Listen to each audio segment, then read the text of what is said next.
అందరికన్నా అమ్మేస్తా, అందరికి నా మెన్యూలో ఐటమ్స్ అన్ని తినిపించేస్తా, సక్సెస్ఫుల్ బిజినెస్ క్రియేట్ చేస్తా అని కలలు అంటున్నావా? అయితే బయటికి రా. అట్లా నడవదు బిజినెస్. ప్రతి సక్సెస్ఫుల్ బిజినెస్ లో ఒక యాంకరింగ్ పాయింట్ ఉంటుంది. అంటే వాళ్ళకు 100 ఐటమ్లు చేసేసి 100 మందికి తినిపేయాలని పరిగెత్తారు.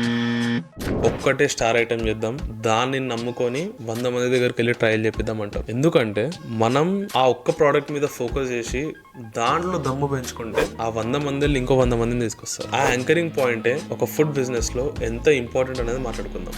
High boss, this is Akhil. అసలు యాంకరింగ్ పాయింట్ అంటే ఏంది? ఫుల్ మెన్యూ కాదు, డిస్కౌంట్స్ కాదు, నీ అంబియన్స్ కాదు, ఒకటే ఒక ఐటమ్, స్టార్ ఐటమ్, దీనికోసమే రావాలి అనుకునే ఒక ఐటమ్, దాన్నే యాంకర్ పాయింట్ అంట. ప్రతి ఫుడ్ బిజినెస్ కి యాంకరింగ్ పాయింట్ అనేది కంపల్సరీగా కావాలి. ఎందుకంటే జనాలకి నీ బ్రాండ్ అనేది అట్లనే గుర్తుండిపోతుంది. ఫర్ ఎగ్జాంపుల్, నాకు బర్గర్ కింగ్ లో బర్గర్ 79 rupees కి దొరుకుతుంది, బాగా గుర్తుండిపోయింది. బర్గర్ అనగానే ఫస్ట్ నాకు అదే మైండ్ లోకి వస్తుంది. అదే వాళ్ళ యాంకరింగ్ పాయింట్. అట్లా ప్రతి ఫుడ్ బిజినెస్ లో యాంకరింగ్ పాయింట్ అనేది కంపల్సరీ ఉండాలి, which will welcome the customers to try your product. Customers మన రెస్టారెంట్ కి వచ్చేది నీ మెన్యూలో ఉన్న ఐటమ్స్ అన్ని ట్రై చేయడం కాదు, నీ దగ్గర ది బెస్ట్ ఏది దొరుకుతుంది అనేది. ఇప్పుడు చాలా ఫుడ్ బిజినెస్ ఓనర్స్ చేసే తప్పేందంటే 100 ఐటమ్లు పెట్టేస్తారు మెన్యూలో, దాని వల్ల అది వాళ్ళకే ఫైర్ బ్యాక్ అవుతుంది. అట్లా చేయకండి. చిన్న మెన్యూ పెట్టుకోండి, దాంట్లో ఎక్స్క్లూజివ్ గా కొన్ని ఐటమ్స్ పెట్టండి. మీ యాంకరింగ్ ఐటమ్ కూడా ఒకటి కంపల్సరీ పెద్దగా ఉండాలి, even in menus or even outside your outlet, anywhere. ఇప్పుడు మీరు చూసుకుంటే పెద్ద పెద్ద బ్రాండ్స్ కూడా చిన్న చిన్న అమౌంట్ ఉన్నవే పెద్ద బ్యానర్ లో వేపిస్తాయి. ఎందుకు? That is your anchoring.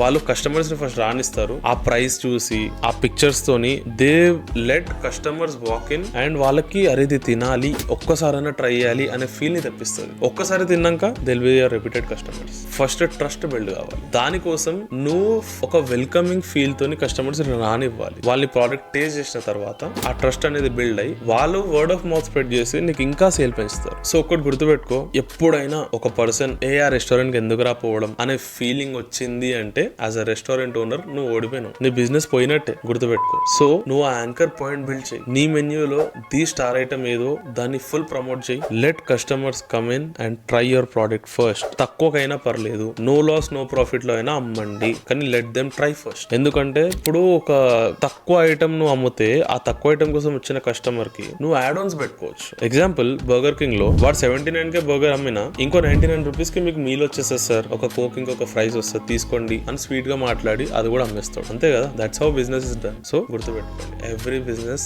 Should have an anchoring point. ఈ రోజు కింద ఇంకా ఈ టాపిక్ గురించి మీకు ఏమైనా డౌట్స్ ఉంటే కమెంట్ ఆన్ బిలో. ప్రతి కమెంట్ నేను చదువుతాను and I will answer your question. ఇంకా ఇంట్రెస్టింగ్ టాపిక్స్ తో, ఇంకా ఇంట్రెస్టింగ్ వీడియోస్ తో మళ్ళీ నెక్స్ట్ వీక్ మీ ముందుకు వస్తాను. Until then, stay tuned. Signing of.